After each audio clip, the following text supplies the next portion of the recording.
Welcome to the Cool Fireman Podcast, a virtual firehouse kitchen table with Matt, Adam, Brian, Doug, and Freddy, where they discuss everything that matters in today's fire service.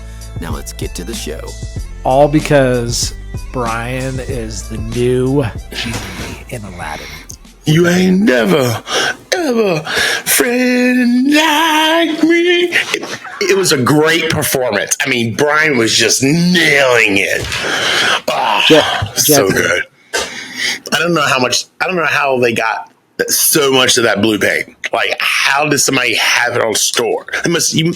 Y'all buy it with 55-gallon drums or something to paint? Yeah, at least. Jeez. And I mean, look how much forehead I got. I mean, just to cover my forehead. That's 3 gallons right there. At least. Have you? I mean, and then to put that little thing on top of my head, I got a big. I heard he requested to have the whole body, not just the visible parts.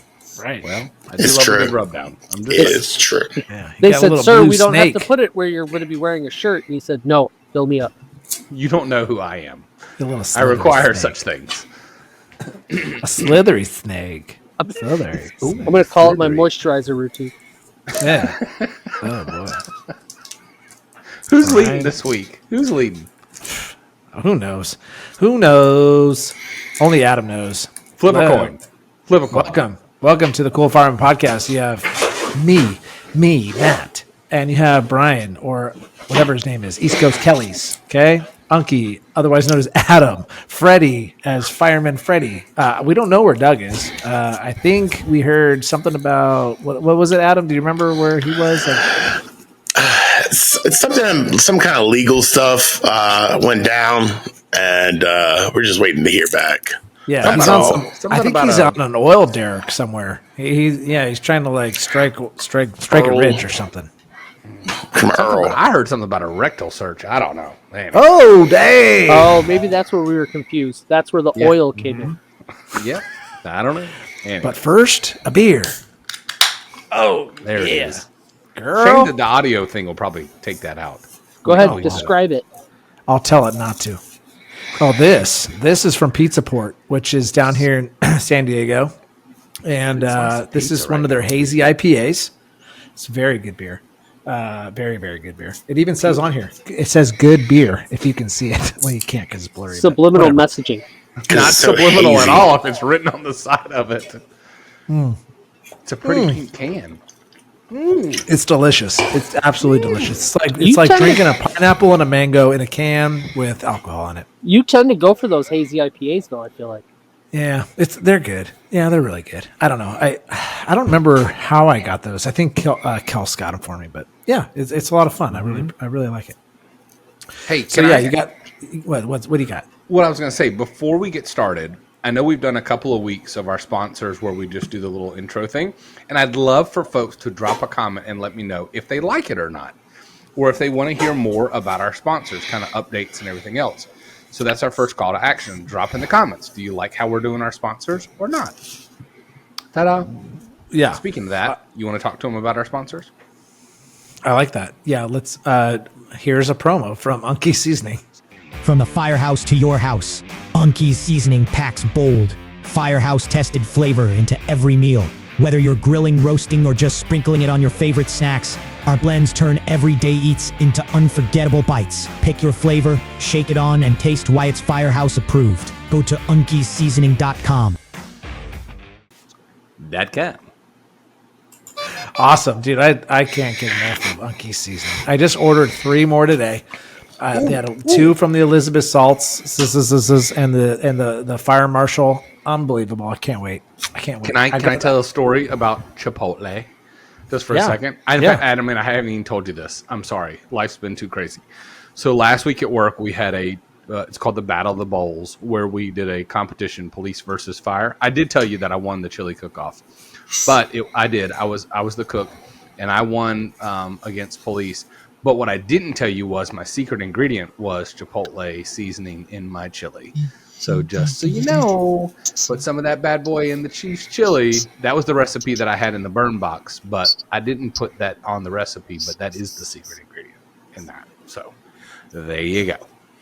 I plan on using, I got to cook 30 pounds of chicken next week, I think it is, for the JV football team. They have a dinner the day before every game, and their last home game is either next week or the week after. And so me and another dad signed up, and he's like, what do you want to do? So we just went and bought 30 pounds of chicken thighs. We're going to marinate them up, and then I think I'm going to do a little bit of the salty fireman and some garlic and herb. Nice. I love that. Garlic and herb has no salt in it, so I like salt. Okay, I love salt. Yeah, look That's at where that. you gotta fire them up like Freddy did. Yeah. Exactly. I know, that's what I was trying to get at. I still Okay, think, sorry. and that's what I was going to say. I still think my favorite blend on chicken, and I'm going to try that, Freddie. I am. But my go-to has got to be The Marshall Fire and the- Marshall and the Elizabeth salt. Oh, and No, the no, no, no. Elizabeth? And the Elizabeth salt. Not the I garlic love and herb? those together. Yes, I love them. I'm going to try it with the garlic and herb. I'm going to try it. I've never blended those two, but those are my favorite. In fact, when I cook a turkey at Thanksgiving, I always do the Elizabeth salt and the Fire Marshal. Those You're are a my turkey. two. I am a turkey. All right, I know that we've already played the promo for Unkie's, but if you don't have Unkie seasoning in your cabinet, go to unkieseasoning.com and help him out. He's small business, firefighter owned. It's nothing but greatness. There he is in the top right of your screen, if you can see him on Spotify or YouTube. Nobody listens on YouTube. Thanks for nothing, YouTube, by the way. I don't have a problem saying it. Okay, I'm sure their AI is like, oh, they're talking bad on us. They're gonna. What are you gonna do? You're only gonna give us 18 views. Oh, is that what you're gonna do? Okay, cool. All right, so yeah, go to unkieseasoning.com and order some seasonings from the Unkster. Okay, from the firehouse to your house. It's good stuff. All right. At all. God dang it. All right, and also from Tom from the Bird Box. Brought to you by the Burn Box, the #1 firefighter subscription box. The Burn Box celebrates firefighter products and firefighter-owned and operated businesses. Start today and receive a monthly box of firefighter apparel, gear, and tools. Check them out at theburnbox.com. Okay, we love Tom. I'm about to get mine. You guys already got yours. So I always get super jealous because you get your Burrbacks before I get mine. And the FD Collectors Club, you get yours before I get mine because the West Coast is the best coast. Yeah, it sounds like it. That sounds like I have to wait. not true. I said I wasn't going to show it last week, but look at that. It's cool. It's very cool. I tell you what's pretty cool about the coins that you do get in the Collectors Club is, dude, they are thick boys. Like, They are. There is no chintziness to them at all. At all. Not at all. I'm trying to At all. get the second one out real quick. We only were goofing off for 45 minutes. I could have planned this a whole lot better. The second one I like as well. This one is pretty sweet as well. It's super cool. That's awesome. Yeah. So all the people that aren't Texas watching this, we're showing some coins right now. Yeah, And why from is the my FD Collectors Club. If you're like a challenge coin fiend, you got to be a part of the FD Collectors Club 100%.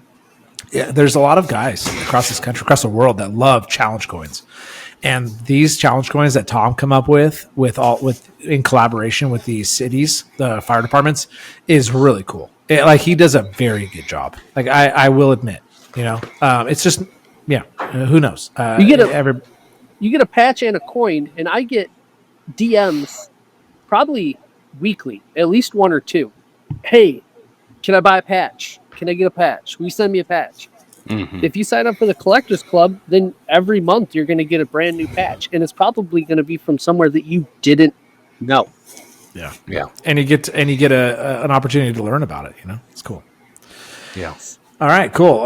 We were going to talk tonight about what? We have a moment of silence that we'd like to do here at the Cool Fireman Podcast. We like to do the moment of silence here during our house cleaning. Just kidding. Housekeeping. And so I don't have anybody in particular. Goodness. And I was going to say, I opened up my USFA that I had last month. I went ahead and opened it up, but the site is down. So I'm sure there has been a tragedy.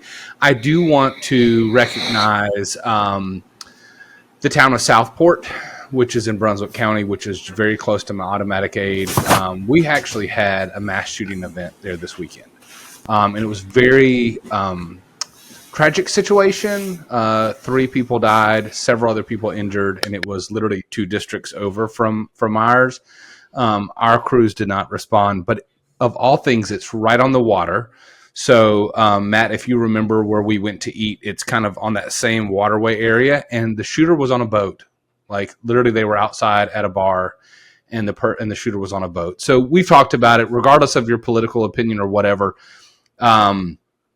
It is just a sad state of the mental health in this country right now, regardless of whatever your opinion is on anything. And so I just want to pray, say a prayer in a moment of silence for our first responders that continually seems like every single week they are responding to these types of incidents. It's one thing to go to that cracked out person or that meth overdose, and those types of trauma injuries are hard. But these types of mass violence events they are just hitting our brothers and sisters different.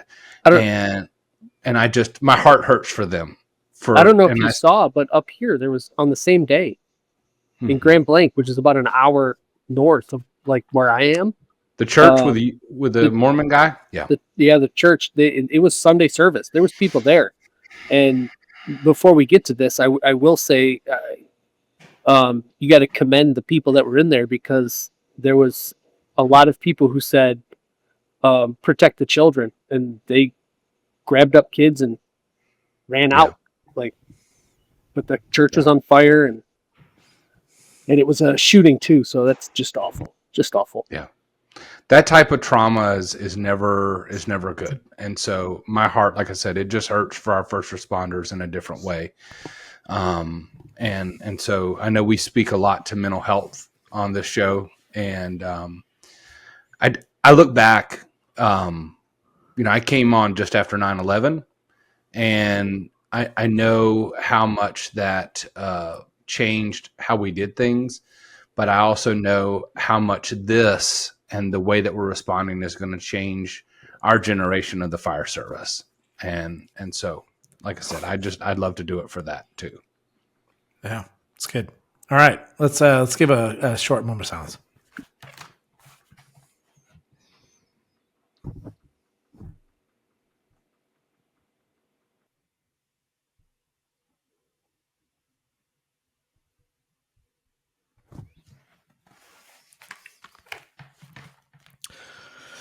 Well said.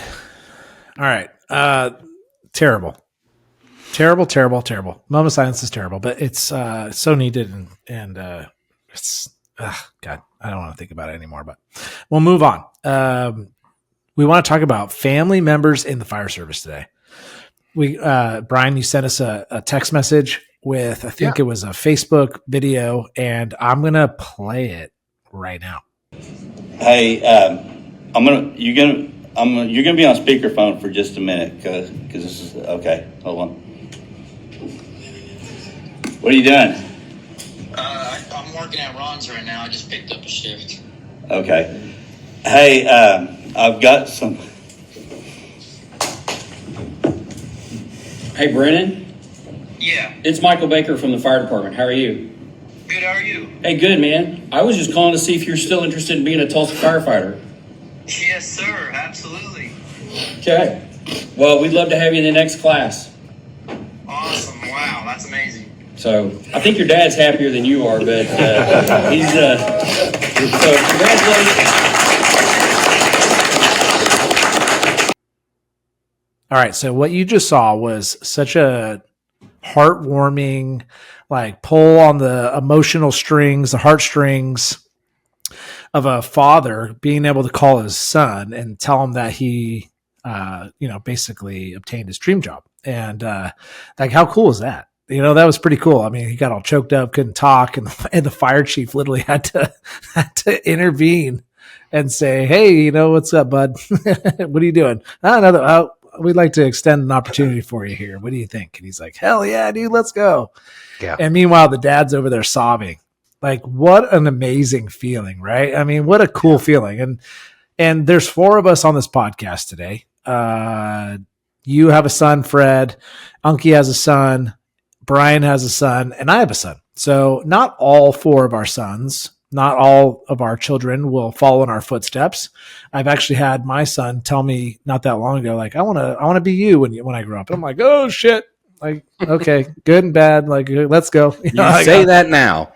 Yeah, right. Exactly.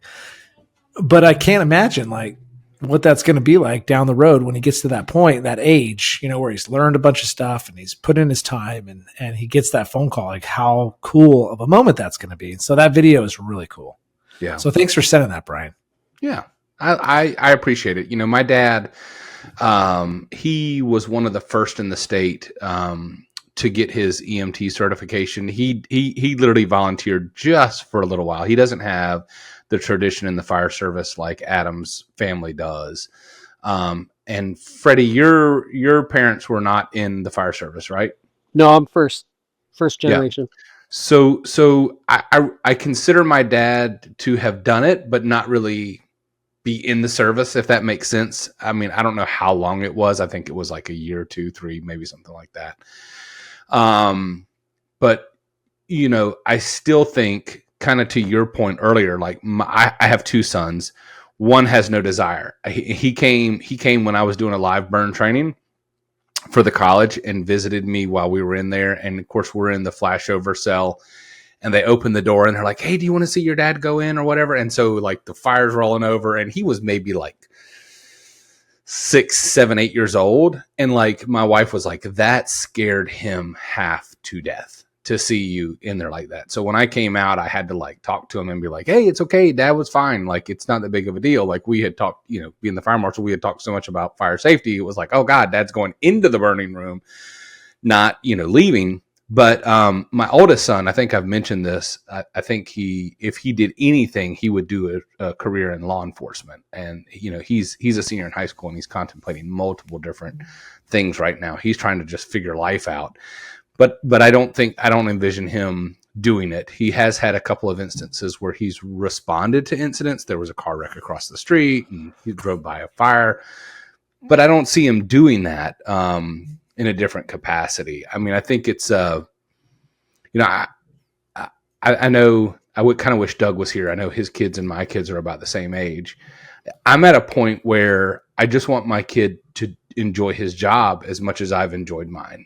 I'm kind of getting to the end of my career and I've loved it. And I just want them to do something that they love too. My grandfather sold furniture for 30 years and he loved it. He would take us to work and I watched him interact with the people that came in the store and he loved it. Like he genuinely enjoyed it. And the other day I had 2 firefighters come in my office and I got up and, we shook hands and we hugged and it was like, man, I know people who dread going to work and I don't have to worry about that. So as much as I'd love for my kids to be able to do it, if they don't want to do it, I just want them to be happy and enjoy their job, because I think so many people just hate it now, so.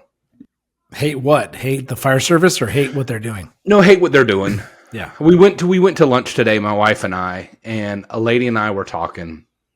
And I think I've kind of mentioned this once before.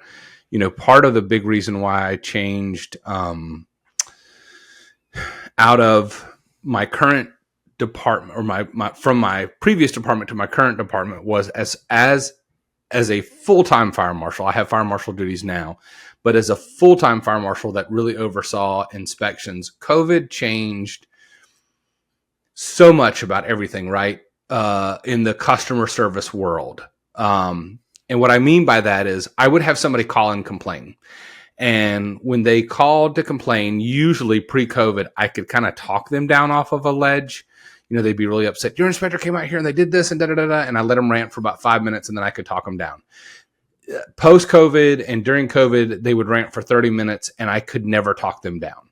The sense of entitlement, because we got into a world where you could order something Amazon the next day, customers always right, all these things, it changed things. And the waitress today said she was a store manager for 30 some years. And it got to a point where she just knew that she did not want to do it anymore. And I kind of had that same situation to where I was not enjoying I enjoyed my employees and my coworkers that I had. I was not enjoying the battles of my job, if that made sense. I felt like I was making a difference, but I was not enjoying going in and trying to fight to make a difference, if that makes sense. And so I know I've had this long heart-to-heart conversation with Adam, so this is like on repeat with him.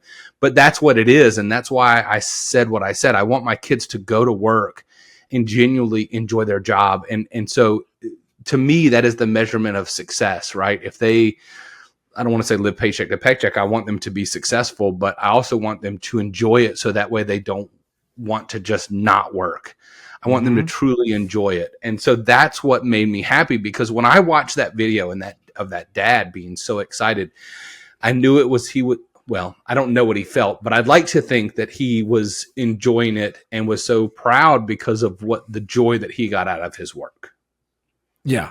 Does that make sense? And not because he's becoming a fireman, but just because he is obtaining his dream job. And that could be anything.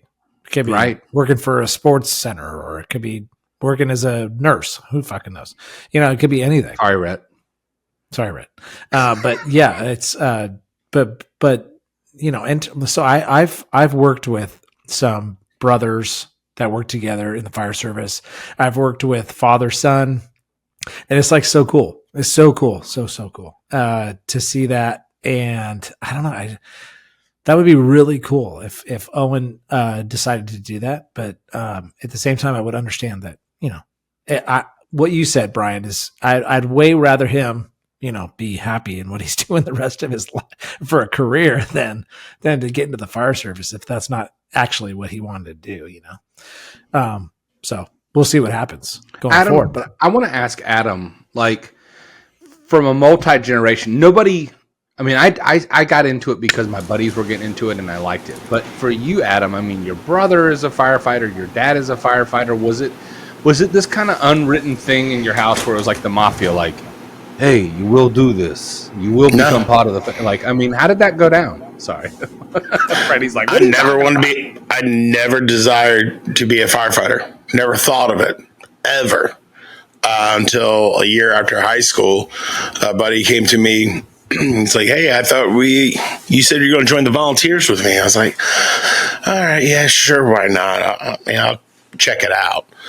And my brother didn't join until 10 years after I joined. So my brother's way behind me. But me and my brother, we never had no desire to do it. Not even when you would go visit your dad at the firehouse, it was boring. You just had no. No, we had no desire. We grew up around the firehouses, went to the firehouse. My dad was, every day that he was at work, he was on TV because his crew always did something, was out there doing something. But neighbor was a paramedic for the city. Just grew up around it, didn't think nothing of it. Is it because you grew up around it so much that it was there was no shininess to it anymore? It wasn't ooh, firefighting anymore because you literally grew up around it. I guess so. Yeah, there was. It was just the normal. So when did the light switch come on that hey, this is what I, for those who haven't gone back and listened to your episode, when did your flips of the switch come on for you? When did you know that that's what you wanted to do? 2 weeks in an academy. 2 weeks into it, I realized I get to play with water. I don't have to grow up, and I get to break other people's stuff and get thanked for it. It's pretty cool. I wonder if it was and we joke about this, but we talk about the genetics of it, right? There's certain things that are genetically instilled in us. So like you said, it's I'm not really that guy, but then genetically we're predispositioned to be able to do that. Now, a lot of folks know that on the podcast side of things, I'm the sales guy, I'm the money guy. Well, if you look back at it, my grandfather sold furniture, my dad sold cars, my brother sells houses, and what do? I sell the sponsorships on here. So there's a certain part of that, right? I sold fire safety. That was a joke, but I always used to say it in there. we're in the business of selling stuff people to safety to people, then they don't want to buy it. So I do wonder how much of that stuff is genetic. I just so happened to find a niche in the fire department because my buddies, it was like, hey, I combine the best of both things for me. And I wonder about that. So like for you, Matt, like with Owen, I mean, has he seen something? And he's how old? How old is Owen? 12. Has he like seen something that's like, this little inside piece of him that's like, oh, I like that. This is what I want to do. I mean, he only sees or hears of things that I talk about at home.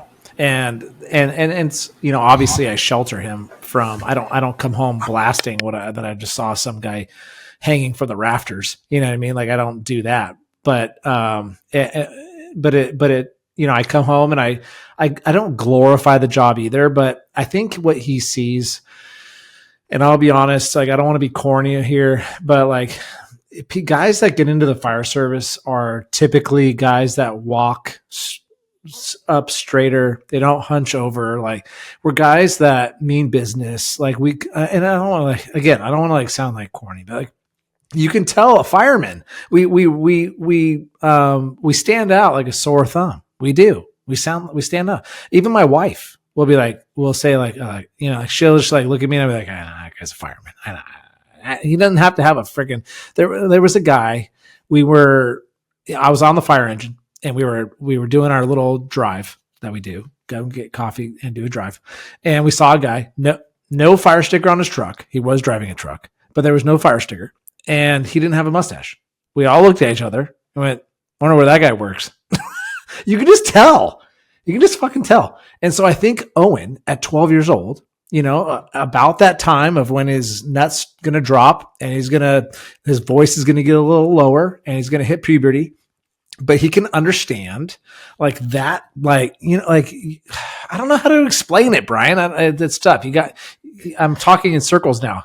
You got to help me out. I get it. I mean, like, but at the same time, my 18-year-old understands the severity of it. So, you know, we went through that little scenario where I sheltered him from a long time about like stuff in social media. So I sat on the child fatality task force and he's like, Dad, why can't I get TikTok? Why can't I get Instagram? And I'm like, because I said so. And meanwhile, I'd seen all this online bullying and I had read in this group setting the suicide notes from the kids who were bullied online. And I didn't want to tell him as a 14-year-old, hey, your dad doesn't want you to be bullied online and you not know how to deal with that, right? So how does this come back full circle to a job? Like, you know, hey, what you're feeling inside, it's okay to not have it figured out at 14. It's okay to not know. And so now at 18, he's sitting there and he's like, Dad, you know, I really love sports. I'm thinking about this. I'm thinking about, I like the idea of coaching, but I know I'm probably not going to be cut out. But what if I was to become a teacher so that way I could coach at a school? And, you know, I really like criminal justice. And so a detective, but it's like, Dad, that's 3 different things. And I really don't know what to do. And I'm like, dude, you're 17, you're 18 years old. He just turned 18. You're like, you're a senior in high school. It's okay to not have it figured out. Like, I mean, it's okay. So, I mean, I think for so many people, I mean, like I graduated high school and I didn't know that I wanted to be on the fire department. I joined at 21, right? So 19, 18, 19, 20, 21. It took me 3 years to figure it out post high school. Yeah, me too. 21. To figure it out. And so I told him, I was like, it's okay. Like we'll worry about some gen ed classes after, but without a doubt, like here's the difference. My 18-year-old to my 14-year-old. My 14-year-old is 100% ADHD. He's like, Dad, I'm not going to college. I'm going to pick some kind of trade. I haven't decided yet if it's going to be turf grass, like I'm going to take care of lawns or, you know, some sports complex, or whether it's HVAC or welding. I haven't decided, but I know that's not for me. I'm like, okay. Like he's got that part figured out. He just knows that it's not that. He's like, I can't narrow it down. But one knows he wants college. One knows he wants trades. And as a dad, like, it's cool. Like, I get it. Yeah. I get it. There's a difference between a man that figures out problems and a man that calls other men to figure out problems. There you go. And I think that's how I'm going to sum it up. Yeah. And I think that dad is just happy that his kid figured it out, if nothing else. Maybe I can put that into his but brain. you know what I'm saying. What I'm talking about between being a guy that figures things out and a guy that calls other people to figure things out. You know what I mean? Like 100%. that's the difference between a fireman and not. In my opinion. Yeah. I mean, when I graduated high school, so all through high school, I worked as a lifeguard, and I really enjoyed the service, the life saving, whatever you want to call it, like the tanning. I started to teach CPR and stuff back then, and I was really enjoying that side of it. And when I went to college because it was instilled not only through high school, but also through my family, that it was like, hey, you have to go to a 4-year university. You have to get your bachelor's degree. You have to do this. You have to do this. So I went to Western Michigan University. I was there for 5 years. I had a blast. I have 0 bachelor's degrees to show for it. And in 2006, like, I sat down with my parents and I was like, listen, I think I'm spinning my wheels. I'm wasting my time. I don't want to do this. Like, this is none of this. I changed my major like 4 times. Like, nothing. I don't want to do this. And my dad's like, well, what do you want to do? And I said, I was talking to this dude and he's a basic EMT. I said, I think I want to do that. So I switched over to Kalamazoo Valley Community College. In 6 months, I got my basic EMT. I went right into paramedic after that. And when I was 26 years old in 2008, I went to the fire academy. So you guys are saying like 21. Dude, I was 26. I was well out of high school when I went through the fire academy, and I got a late start. And believe you me, there are a lot of times that I'm like, dude, if I'd have done this straight out of high school, like, where would I be right now? But at the same time, if you question that, like, everything that I did led me to where I am. So if you are like Preston, and you're 18 years old and you're like, Dad, I have no clue what I want to do. Don't worry about it. Try everything. Go and work at a pizzeria. Go and work at an oil change shop. And if you hate it, quit the job and do something else. Like, there are in the fire academy that I teach at right now, and then I also do like some stuff within the high school, like to help out the football team and stuff. I'm able to chit chat just on the side with some of these kids, and there's so many of them that are worried about like working at the age of 14 or 15. And I told them, I'm like, dude, like, I don't know what you need money for. I don't know everybody's situation, but you got your whole life to work, man. Enjoy high school. Enjoy the time. Be with your friends. Go to the dances. Go to the home football games. Do all that. Like, listen, there's 4 people right here that work a lot. Yeah. And I do. Yeah, Doug didn't start the fire department until he turned 46 years old. And he's 10 years in. Yeah. I will say this. I do wish that more parents were instilling strong work ethics in their kids, just in general, because I do think we are creating. I mean, kids show up to school in their pajamas. I mean, dude, Brian, parents show up to Walmart in their pajamas. So it's like, self-respect. That's a whole nother societal problem, and I don't want to get on that soapbox here today. Where I'm at with Park is he has asked us like about it, and Emily's like, she tells me, she's like, do not push him into it. And I said, listen, he can do whatever he wants. If he wants to do that, I will give him all the support, sure, all of the information. He's got to earn everything that he gets, though. Nothing, and that's one thing that I try to do. Nothing will be given to you. You must earn everything. And he's talked about like wanting to get he has the opportunity to get his basic EMT in high school, like his junior or senior year. Yep. And I told him, I'm like, dude, take your freshman year first, and then take sophomore and see what you like. He talks about wanting to be a sports broadcaster. I'm like, dude, that's cool. Right. Like, you don't have to do it because I do. I do it because I like it. You don't have to do it because I like it. Right. And the reality of things. The biggest thing I've talked to my son about some of those very hard dreams like that, right? Like those very, very hard dreams, like, hey, a sports broadcaster, like my son, he's like, oh, I love watching ESPN and those guys, bantering back and forth and really giving a hard time. I'm like, you understand that that's not where you're going to start out. Just understand that, right? Like, your dad's the deputy fire chief, but I started out cleaning toilets, and cleaning toilets is not above me. If I need to clean toilets, I will clean toilets today. Same thing with those sportscasters. I want you to understand that some of those people don't have that mentality. They've earned it, but some of those in that world, it's a little bit different. Well, for you're probably not going to get picked up by a D1 college playing baseball. So you're going to have your pathway will be different. And that's just the way that it is. So you're going to start out. And it's okay. And it's okay, right? But you know what? Turn that frustration into grit. Okay, that beautiful 4-letter word, that grit and determination. And I told people that in the fire academy, right? Like genetically, you're just built different. Turn that frustration into grit, determination. Same thing, whether it's an EMT test, inspector exam, whatever it is.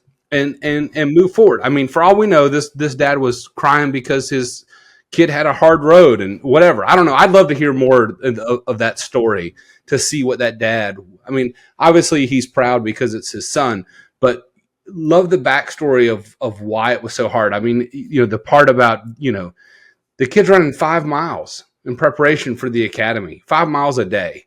And just the work ethic that he puts in. And, I think I wish that happened. Yeah, no doubt. I think we can all relate. We've all got kids, right, on this show. And a lot of our listeners have kids. And deep down, regardless of what that job is that our children get, we just aspire to have those same sense of emotions. I was at a wedding for my nephew and this weekend, and in fact, Matt, it went off without a hitch, no rain. So he and I were texting each other. I needed some help with some stuff, but that young man was my ring bearer, and when I got married, and now I watched him walk down the aisle, and it's amazing to see the accomplishment that he's made. He is a lineman, so he graduated high school. He went to lineman school, and now he's traveling the country during disasters, repairing, electrical systems after natural disasters. And I watched him get married, and he's fixing to start his own family. What more? He's actually my wife's second cousin and my second cousin by marriage, but I consider him to be my nephew. So how proud was it to sit there and watch those kind of things? That's all we can hope for, right? Is that you just grow up and make great decisions, just make great decisions, make the right decisions. I think, Matt, that's what you were saying, right? That's all we want. Absolutely. And that's not what I was saying about making good decisions and the right decisions, but you nailed it, Brian. That is a lot of life. Am I really loud right now? I feel like you guys were like, whoa, sorry, I got passionate there. Okay, I'm sorry. I'll bring it back down. Dude, making good decisions, man. Wow. That's a whole nother podcast in its own. But yeah, Freddy, you're talking about, and we talked about this last podcast, was because I told the guys, and if you hadn't listened to it, I told the guys that I never thought that I'd be working for Laguna Beach. I always saw an Orange County Fire Authority patch on my shoulder because everything was Orange County Fire Authority. I was a volunteer there, EMT in Orange County, went to paramedic school in Orange County. Like I thought for sure, but Laguna Beach chose me. And that's how I feel. And so it's like sometimes things in life, whether it's firefighting or not, it chooses you. And you have to be okay with that. And you are going to be okay with that because it's a feeling, if anything, right? And we've talked about this before, Brian, and we love this. We love it. We love it. We love it. You guys know exactly what I'm going to say. Purpose. You guys, we're all on this earth for a purpose. And the greatness of being a fireman and being in the field that we are is the service to people. Right. And And so faith, family, friends. I'm still learning the faith part. Facial hair. That's new. Facial hair, yeah. That's new for me. But for whatever reason, I've found a newfound want or need for that part in my life. And so I'm working on it. But faith, family, friends, and service to others is the science to happiness. And it's just that easy. It's not hard. It's not hard. We are microscopic pieces of matter on this earth, ladies and gentlemen. We are. If you go to Google Earth on your iPad right now and you scan out all the way until you can't scan anymore, we are that small on this earth, right? Our problems aren't that big. Jesus. They're not that important. Wow. Right in the middle of my of just like an absolute, just pouring my heart. Well, Grandma had to interject. That was not a grandma. It was the grandpa from what a Family Guy. Anyway, keep going. We're so insignificant. Come on. But we're all the best. You know what I mean? Like between the four of us and Doug, he's not here. He's on an oil derrick somewhere with some legal. He's significant. He's significant. He has legal problems. He's big city Doug. Yeah. Anyway, it all comes down. We're talking about what our kids, and it's all good stuff. And we do this for a purpose, and service to others is just, yeah. I don't know. I kind of got derailed. I'm sorry. You did. Good job. Yeah, that's all I got. I got nothing else. I think that's a good point to stop. So the only thing I was going to say is the whole title of this was family within the fire service. Yeah. And I think the one thing that we kind of maybe danced around is it doesn't necessarily have to be that blood family that calls you to it. You could have a best friend in high school, Unkie, you know, your buddy got same as you, Brian. That was like, me. Yeah. You get into it, and it's kind of like that cliche phrase, like, "Oh, the firehouse is another family," but it really is true. And it's funny if you look at it from that 30,000 foot view, and kind of compare it to your family. Like you have that one family member that drives you absolutely up a wall, and you don't like want to associate with them if you don't have to. And then you've got the ones that, you know, through thick and thin, that you'll call them at the drop of a dime and they'll come no matter what. So I think following in your family's footsteps possibly to get into this, but also once you get in, you really do get that family aspect of it. And you should really lean into it, I think. Like, try and do the stuff outside of work. I know, Matt, you guys do at least once a year, if not twice a year, like an outing with your shift or what have you. That camp out, right? Yeah, that camp out. Like, your kids, the kids of all of your coworkers are growing up together, closer than maybe some families' cousins are.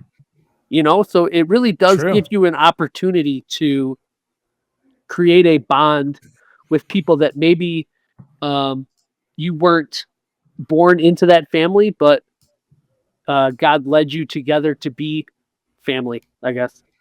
Hell yeah. All of my closest friends are in the fire department. Like 100%. Because it started in high school and it stayed throughout the rest of my career. And so I've only known people close in the fire service that are like considered my best friend. Now I have family members obviously that aren't. And you know what's odd when I get around those family members, you know what they want to talk about? The fire department. Right. Exactly. And that's it. And so there are times when I'm like, hey, can we talk about something else? And to be fair though, even outside of work, what do you and your fire buddies talk about? Usually about the fire department. Yeah. But we do try to change it up a little bit. And that's what I do love about those weekday nights, is because I'll say, all right, we're going to talk, fire department business for a little while, and then we're going to talk about other stuff. So like today, Shout out Jamal. He has a sports podcast, and we were talking fantasy football. But how cool is that, right? Like that's the connection that we can have, and it's super cool. Hell yeah! Or to use Matt's word, it's rad. To use the West Coast word, it's rad. Super rad. All right, let's hit some snail mail. It's snail mail time. All right. So first piece of snail mail is from Spotify.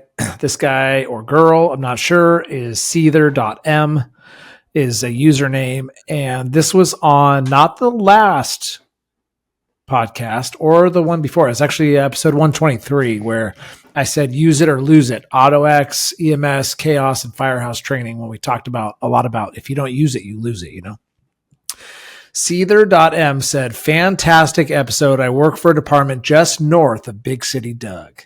It's awesome to see how similar we are. I guess that the reason we're known as Little Chesterfield. That's kind of funny. I always feel like it, let's see. I always feel like it walk away with, I always feel like I walk away with new information after every podcast. So thank you, Caesar. Goodness gracious. Have another one. Seether is the name. So that's kind of cool. That was a nice comment on Spotify. Social FD. Let's see. We already used that one. Courtney, of course, hit us up just like 5 hours ago on this past podcast. You're welcome.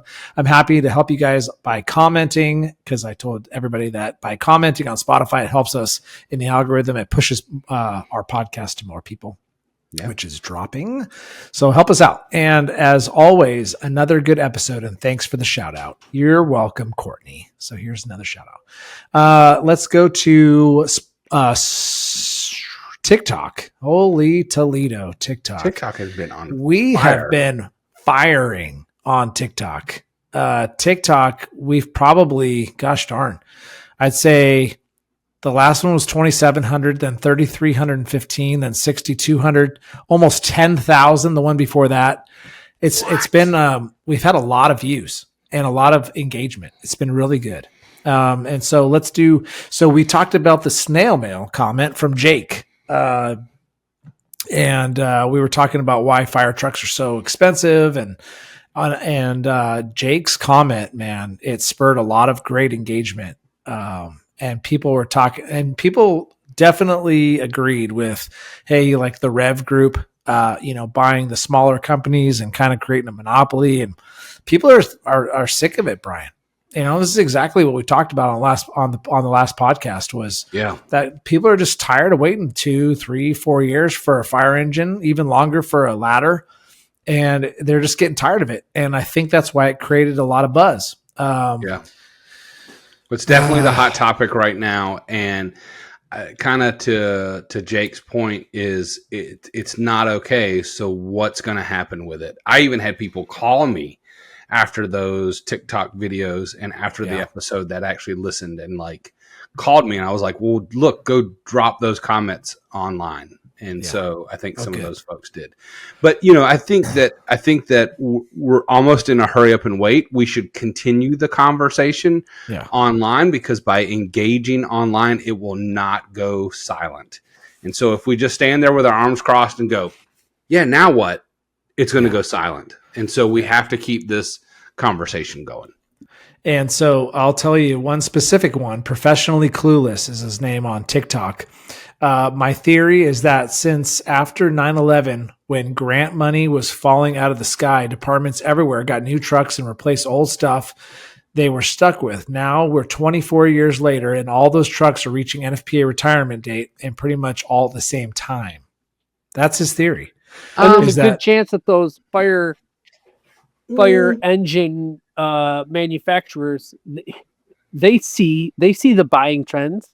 And they see that there's truck, there was a spike in this year, and now there's less. There's going to be another spike. I don't disagree with that comment in its entirety, but you remember where a lot of this money came from. A lot of this money came from the COVID CARES Act money. And so what is COVID CARES Act? It's basically where the federal government printed its money. Let's go back to that episode. I'll be really brief on this. So just like everything else in the world, once the federal government starts handing out money for something, the prices for it goes up. Yeah, Prime example, colleges and universities. When they took over the loan program, prices skyrocketed. Sure. And so, you have that issue, and, I go back and listen to the episode for those that missed it. We went a little bit more in depth into that, and I don't want to rehash it, but I think the government not wanting to do good is partially to blame for its own problem. Government is. Isn't this a little bit of supply and demand, though? They can see there's going to be a huge demand for a lot of trucks, so you slowly increase it. Well, in typical political fashion, they basically threw money at problems to stimulate the economy, right? And so industry said, ooh, here's what we need to do. We're backlogged, so let's try to project what the steel prices are going to be 3 years from now because we have so much work, so their profit margins are higher. And so that's what they're doing. And so then they turn around on the other side of their mouth to their investors. They go, hey, by the way, turns out steel is not so high, so we're actually making 14% profit instead of 3% profit. And that's what's happening. But they also go back to the Federal Trade Commission on the other side of their mouth and go, oh, hey, by the way, we can't go belly up because if we did, who'd make fire trucks? So you don't want the industry to not be there. So that's why I said I don't think anything's going to come of it because, they really can't do anything. And the same people who want the investigation is the same people who approved all these mergers. So, it's we can't go silent with it, but we have to do better at just throwing money at a problem of aging fire trucks. You know how you don't get into a problem of aging fire trucks? You plan for your replacements better than everybody going, oh, God, we got a bunch of old fire trucks. Oh, crap. We have to replace it next year. Yeah, we should have been better at that. That's our fault for that. I just don't know what the truth is. Be more transparent as to why fire engines are so much more expensive now. How come I don't even want to put a percentage out there because I don't know. So I don't want to put out false information, but these percentages of increases just seem asinine to me. I don't understand why it's so expensive. Is that because the materials are that much more expensive? Or, maybe we should have a guy on from the Rev Group. We should try to reach out, see if they'll be on the podcast. I don't know. I don't think with this investigation, they're going to talk to us. I don't think they will. Not knowing that they're going to be investigated. They're not going to show up. Their lawyer wouldn't let them come talk to us right now about their profit margins. But what I do think, kind of to what I mentioned before, is if 14% bothers you, you should go look at the price increase of stations. So I think I had mentioned it to y'all. I went and bid a fire station 6 months ago, and in 6 months the price went up 21%. In 6 months, and we're over here fussing about fire trucks going up 6% in 12 months. Where's the outrage about that? Is that because of prevailing wage, what you're paying for labor? Or is that because steel and lumber? Matt, I can't tell you. My job is a deputy fire chief and health project. Well, again, where's the outcry about that? Nowhere, because the expectation is that it takes multiple years to get a fire station, not 6 months, a year to get a fire truck. I think what Adam said is correct. They know it's coming from the government, so they'll just say, "Oh, we could charge them whatever the heck we want." Sorry, Rhett. Without getting too in the weeds about this, aren't you over a barrel? They know that you have to replace your fire truck, so they can make the price whatever they want because they know you have to. Let me ask you a question. But that's why we're having this problem. That's why we're having this problem. That's why Edzo is in front of Congress saying this shouldn't be happening. But it's because these fire truck manufacturers are like, if we put it up 10%, let's see if anybody complains. Let's put it up another 10%, see if anybody complains. And suddenly now we're in 2025 and they're up 50% from 2008. And it's why is this up so much? And you know what? Let me ask you a question. A capitalistic country, everybody's business deserves to make a profit. I don't expect anybody to go broke to make a product. Sure. But there also has to be a margin. When you're making this instead of this, that's a problem, I think. But it goes back to the conversation we had in that episode where I talked about what can we do without. We can go to the local, we call it a cookout, right? And I can get me a milkshake and it's still a milkshake. Or I can go to one of them fancy places that give it to you in a glass jar with frosting and all these decorations and the cupcake on the top. And it'll cost me 8 times the amount as that cookout milkshake. But I wanted it and Grandpa took me and he's paying. So which one am I going to get? I'm not going to cookout. I'm going to the fancy $10 one. And that's what we've done as an industry. We've demanded the $10 milkshake, even though the cookout milkshake can do the job. And there's justification for the $10 milkshake in our world. And that's what we've done. Where in actuality, we could land somewhere in the middle. And so if our listeners don't know what I'm talking about, go back and listen to it. And I'm not saying that our districts don't demand customization. But what I'm saying is you look at the fire service from the 1980s, those fire trucks, to the current one we're in. Whoa, we have just catapulted customization to the point of where it's like the industry has a heck of a leg to stand on saying, no, you priced yourself to this point. We spend man hours engineering it to be able to pass safety standards and engineering and everything for what? For something that goes back to the 4 things I talk about all the time: risk, frequency, probability, and cost. I'll build you whatever you want, but you got to get past these other things. And so we as subject matter experts, right, in the fire service stand before a city council or before a senate or whatever and say, hey, post 9/11 to respond to this type of incident, this is what I need. This is what I got to have. My grant writer over here showed the justification. And then we complain when it takes 3 years to build this custom, totally kick butt, toolbox to go down the road and say, I wonder why it went up 14%. And I know the milkshake comment sounds amazing. That milkshake comment, everything that you just said sounds really good. I almost cussed. It was so good. I want a milkshake. I just don't know if what you're saying is true, and it's a theory, right? I mean, you would agree, right, that you don't necessarily know that that's the case, correct? I would not say that that's the only case, but just working with as many organizations as I work with in my consulting side business, that is usually the case. That is usually the case with them. When I sit down with them and I help them long range strategic plan, I go, hey, it's not my fire department, but I go and I look at them and I say, you are shooting for the moon, clear for the fence. They go, no. It's the moon or nothing. Okay. So whether or not we customize 15 pieces or 315 pieces, I feel like it's still going to take whether or not we do what if we just say, hey, I just want these 15 things. All right, I just want these 15. I feel like Pierce is still going to come back to me and go, yeah, that'll be 3 years. They do, Freddy. Huh? That stock truck. So Freddy said, I don't think they sell a stock truck. And they do. Sure. And you can get it in 12 months. They do, but it's ridiculous. I mean, we all have a culture. We all know how we pull hose, what kind of hose we put on, what kind of tools we put on our engine. So we need it to conform to that, or we would like it to conform to that, right?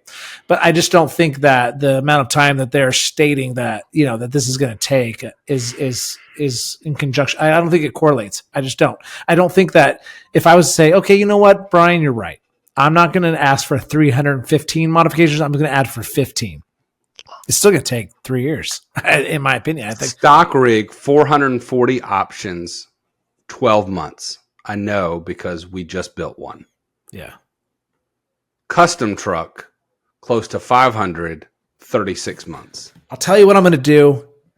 I'm going to get a guy on here from Pierce or Cammy I'm going to tell you right now, everybody on the social medias was saying good things about Sutphin. Everybody was saying, I did a plant I tour. wish I could drive my 1980 Sutphin right now. That's what everybody's saying online. I went and did a plant tour. It was impressive. I'll just say that. Yeah. Everybody is just praising Sutphin. And so, hey, there you go. Take that for what it's worth. I don't know. We're buying Pierces nowadays, so that's all I know. I'm not on the apparatus committee. These guys take care of it for us. They build beautiful engines that are in our care in 2 years. We're getting them in 2 years, I think. So anyways, that's been a long time. Well, we're talking a lot. We talked about this in the last podcast. So, and any other things to add, guys, as far as family stuff goes, I think we kind of, hammered it out. The fire service is a service. It's, we know the type of people that work in the culture of the fire service. I love you guys for it. And, I love a lot of people, but I love you guys more. How about we that? beat that snail mail, that last one, to death. Yeah. You ever stepped on a snail so hard it just disappeared? Oh, man. Hey, I will say this. Special guest alert coming tomorrow or next week. So you're going to want to tomorrow. Hey, I have a really inappropriate joke. Am I allowed to tell it? Daddy, chill. That's a no. That's a negative. I'm not going there. Daddy, chill. All right, boys. Tell a joke. Tell a joke. Come on, tell a joke. Tell a joke. Oh, well, it's kind of past now because it had to do with snail mail. Why? No, I'm not going to do it. So anticlimactic. My God. Nope, it's anticlimactic. It won't work. It's anticlimato. So go have yourself a Bloody Mary on me, and we'll see y'all next week. Who's signing this off? Freddy. Hey, roll it, my daughter. Roll it, Gigi. Before you leave, hit that subscribe button, turn on notifications, and give these firemen a huge thumbs up. Also, make sure you check out thecoolfireman.com for more. Thanks!